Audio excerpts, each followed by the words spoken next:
Assalamualaikum warahmatullahi wabarakatuh. Apa kabar rekan-rekan semuanya? Semoga kita selalu berada dalam lindungan Allah Subhanahu wa taala.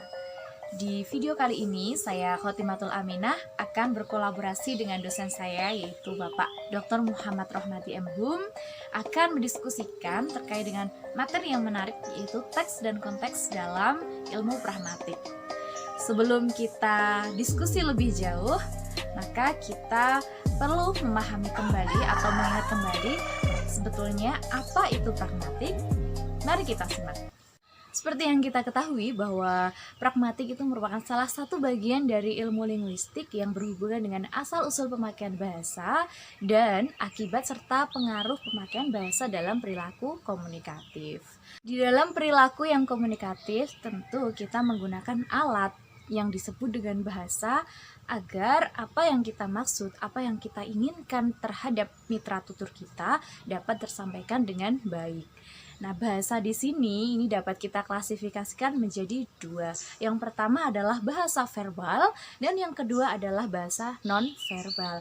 Kalau bahasa verbal ini bisa saja kita ucapkan.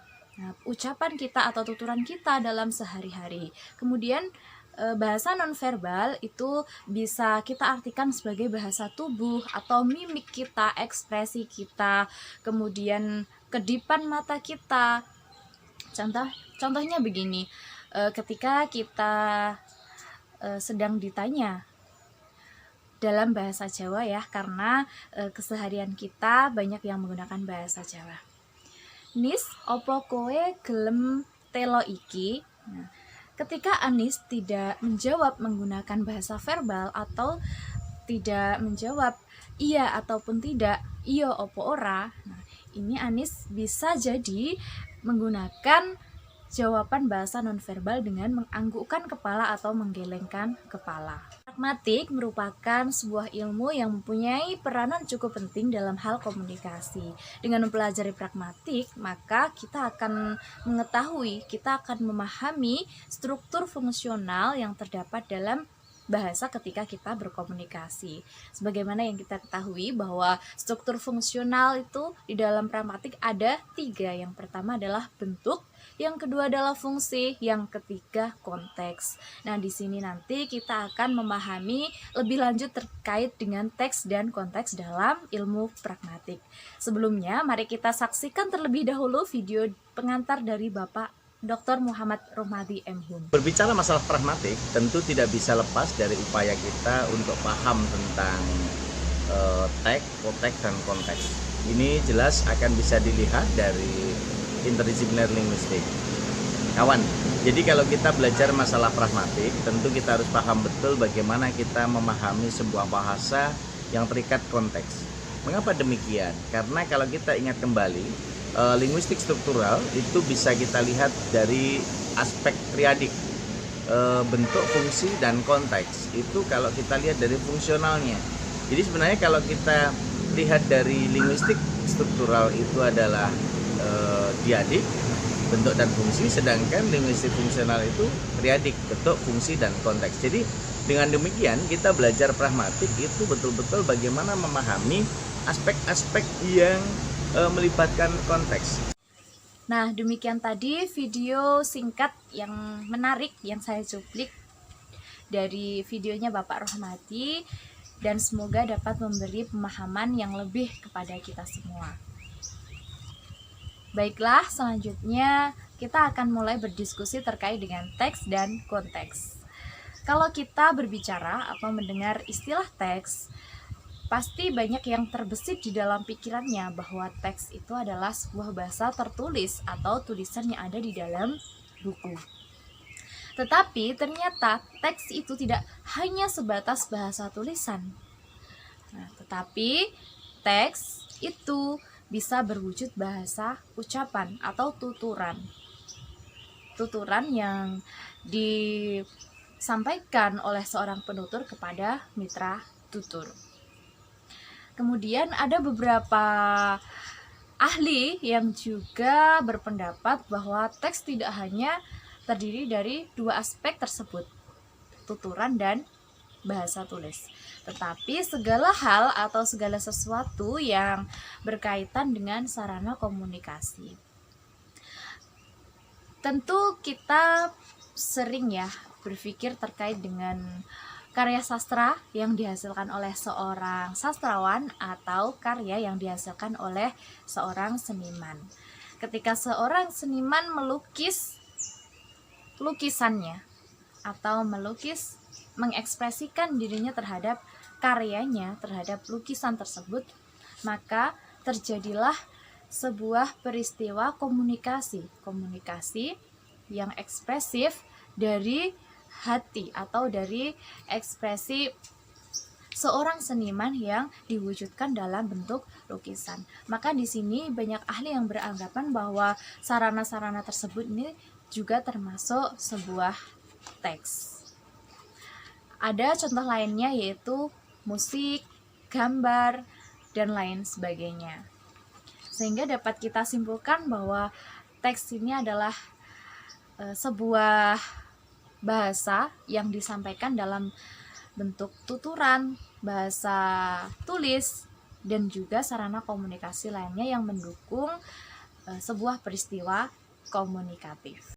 Kemudian yang kedua yang juga tidak kalah menariknya yaitu mengenai konteks. Kalau kita berbicara tentang konteks, tentu yang ada di pikiran kita pasti adalah sebuah sarana yang merupakan penjelas atas suatu maksud atau tujuan dari seorang penutur. Sehingga apa yang ia inginkan akan tersampaikan dan dapat diterima oleh mitra tutur.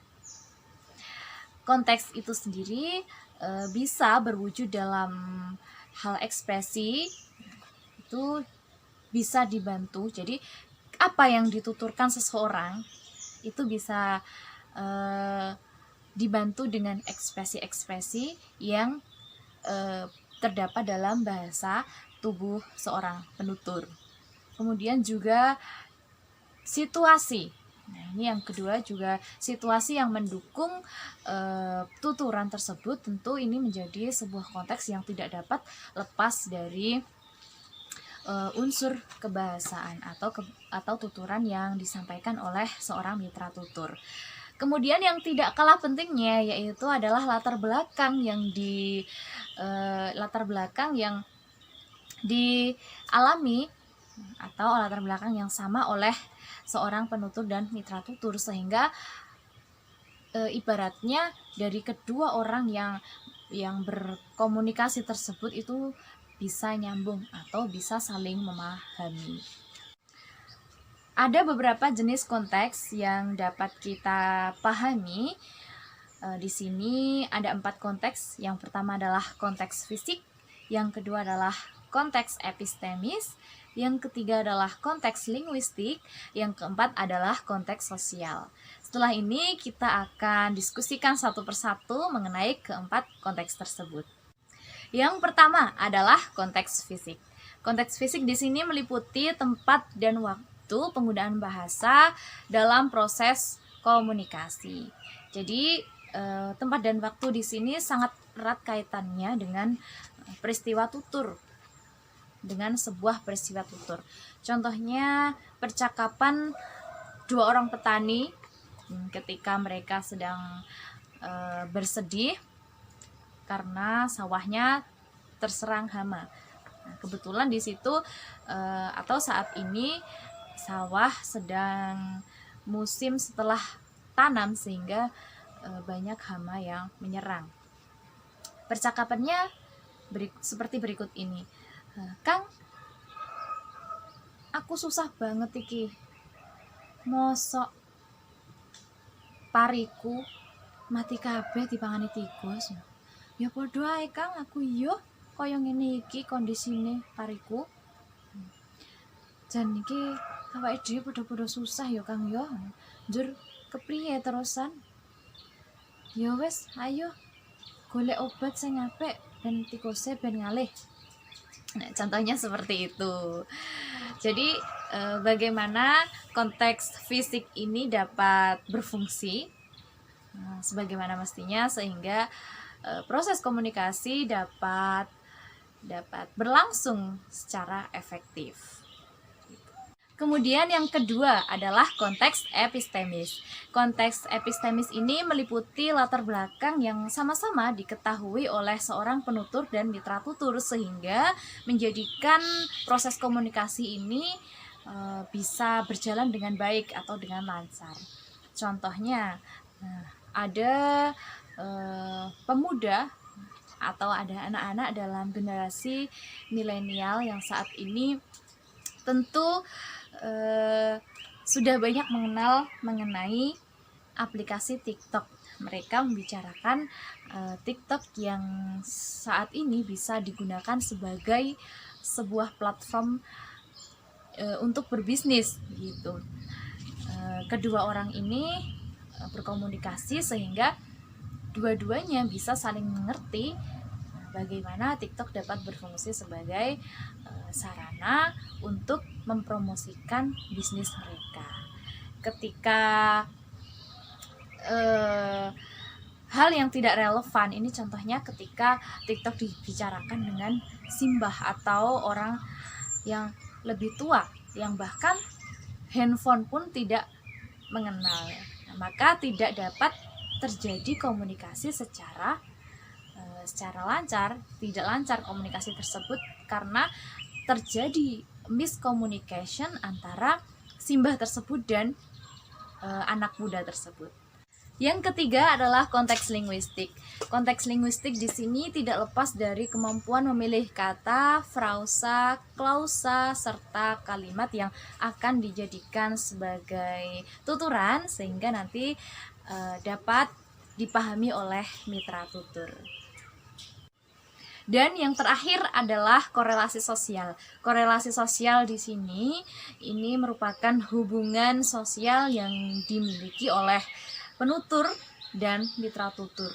Sehingga penggunaan konteks sosial ini tentu harus sangat berhati-hati, karena jika nanti penggunaannya kurang tepat atau tidak tepat, ini dapat mengakibatkan anggapan bahwa seorang penutur itu kurang mempunyai sopan santun atau tata krama gitu. Seperti halnya kita berbicara dengan orang yang seumuran atau sebaya kita atau teman kita bahkan.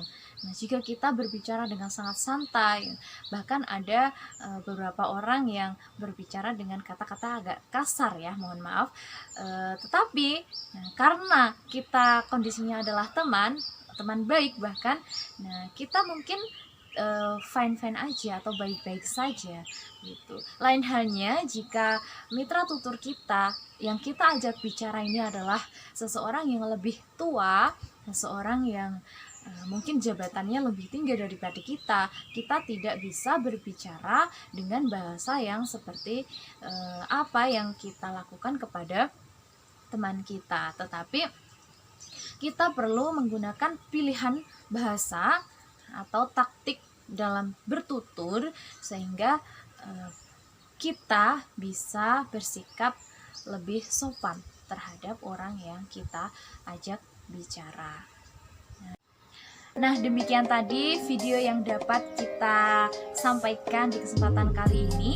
Semoga dapat bermanfaat bagi kita semua, khususnya dalam pembelajaran pragmatik. Apabila ada tuturan yang kurang berkenan, saya mohon maaf. Wabillahi taufiq wal hidayah. Wassalamualaikum warahmatullahi wabarakatuh.